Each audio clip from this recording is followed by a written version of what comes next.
দরকার হলে যারা আমাদের উপর অত্যাচার নামিয়ে আনছে, যারা আমার মা বোনের উপর অত্যাচার করছে, আইনের হাত অনেক দূরে, আইন পরে দেখা যাবে, কিন্তু আমার জীবন রক্ষা করার জন্য হিন্দু মা বোনকে আইন আদালত পরে হবে।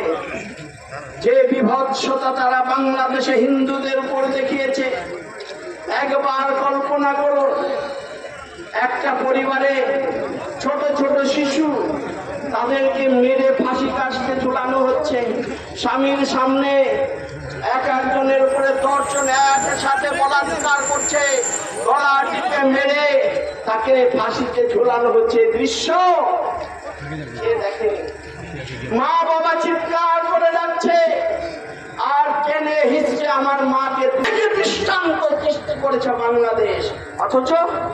অথচ আমার এই ভারতবর্ষে লক্ষ লক্ষ কোটি কোটি মুসলমান রয়েছে, মোল্লা মৌলবীরা চিৎকার করে সব সময়, অযোধ্যায় রাম মন্দির হলে তারা মিছিল মিটিং করে, অথচ ভারতবর্ষের বাংলাদেশের যে হিন্দু সমাজের উপর এত বড় অত্যাচার নেমে এলো, একজন মোল্লা মৌলবী একটা শব্দ ব্যবহার করলো না।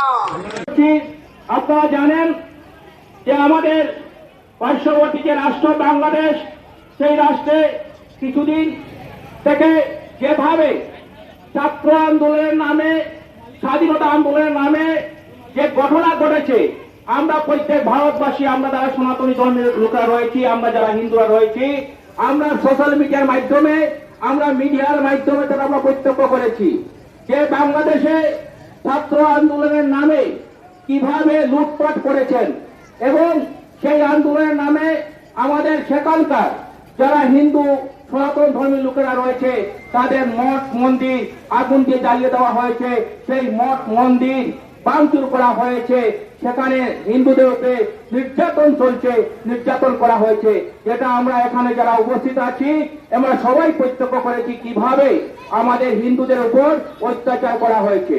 বন্ধুগণ, সেটা আমরা ভুলে যাইনি যে ভারত যখনই বাংলাদেশে কোনো আন্দোলন হচ্ছে, সেই আন্দোলনের নামে সেখানকার হিন্দুদের উপর অত্যাচার হচ্ছে। তাই আসল কথা হলো সেই হিন্দুদের উপর অত্যাচার করা, সেখানকার কিভাবে আমাদের মা বোনকে কিভাবে অত্যাচার করা হয়েছে, নির্যাতিত করা হয়েছে, সেটা আমরা ভুলে যাইনি। এই আন্দোলনে, ছাত্র আন্দোলনের নামে আমরা দেখেছি যে সমাজের মায়েরা বুর্কা পরিধান করেন, সেই সমাজের ছাত্ররা আজকের মায়েদের কাপড় নিয়ে মুক্ত আকাশে ঘুরে বেড়াচ্ছেন। আমাদের প্রশ্ন হচ্ছে, সেটা কিসের আন্দোলন? সেটা কিসের ছাত্র আন্দোলন? না, সেটা হিন্দুদের উপরে অত্যাচারের আন্দোলন। বন্ধুগণ, আমরা অনেক ধৈর্য ধরেছি, আমরা সনাতনীরা অনেক ধৈর্য ধরেছি, আমাদের ধৈর্য ধরার এখন আর সময় নেই। আপনারা মনে রাখবেন, সেই জেহাদিরা, সেই ছাত্র আন্দোলনের নামে যারা জেহাদিরা রয়েছেন, তাদের আদর্শ হলো বাংলাদেশ থেকে এখানে হিন্দুদেরকে বিতাড়িত করা।